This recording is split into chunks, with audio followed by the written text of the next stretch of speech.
Welcome to the latest episode of the Seafood News Weekly Roundup Show, brought to you by Urner Barry's Seafood Import Workshop. I'm your host and SeafoodNews.com editor, Michael Ramsing, and this is our last show before Urner Barry Seafood staff heads to the West Coast for the National Fisheries Institute's Global Seafood Market Conference in San Francisco next week. I'm especially excited for this year's conference since it'll be my first time visiting the city by the bay. But before we take our show on the road, we have a jam-packed program for you. Our top story breaks down the latest shrimp import data released by the U.S. Department of Commerce. But first, let's review some of this week's major headline news from around the seafood industry. The board of directors for American Seafoods Group named Mikkel Durham the next CEO of the company. She will replace current CEO Bernd Bodell on January 16th. Bodell, who has served as American CEO since 2000, will continue as chairman of the company. Durham is a veteran of the corporate food industry. She is an independent board member of Tyson Foods and has previously worked for Pepsi Company, Burger King, Cadbury Schweppes, Guinness Venture Markets, CSM Bakery Solutions, and Yum Brands. In some other company news, Marine Harvest said it will resume shipping salmon to the Chinese market this year now that political tensions between Norway and China have eased.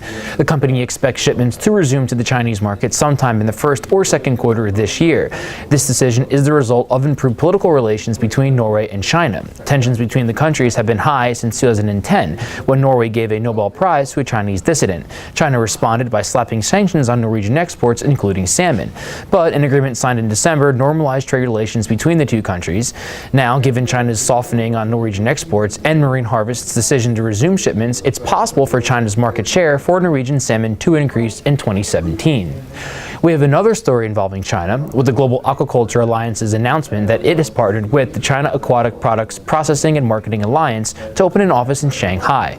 Jane Bi, the GAA's Asian Business Development Director, will relocate to China to run the office. The GAA said the partnership represents the next step in its efforts to advance responsible aquaculture in China through the Best Aquaculture Practices Certification Program. Our final story out of China is a decision by the Ministry of Finance to significantly reduce tariffs on seafood products in 2017.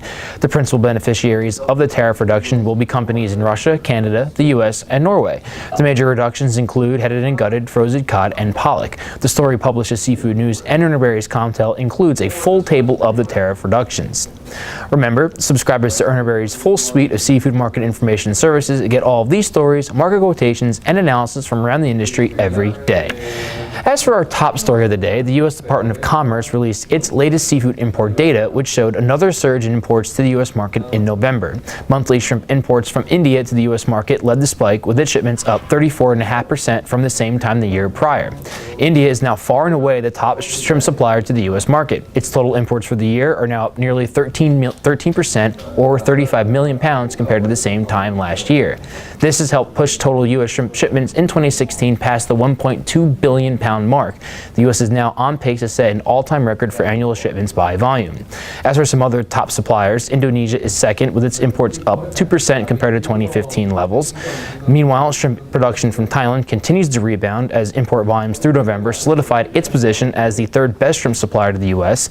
Thai shipments are now up 11% to nearly 160 million pounds in 2016. Meanwhile, the U.S. continued to lose market share for Ecuadorian shrimp, with shipments down nearly 14% for the year.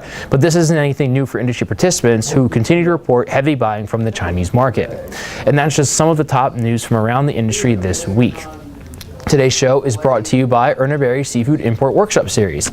We're bringing back this popular industry seminar that focuses on training seafood industry professionals about the best practices needed to keep their seafood business compliant with the latest regulatory standards required by federal authorities and industry stakeholders.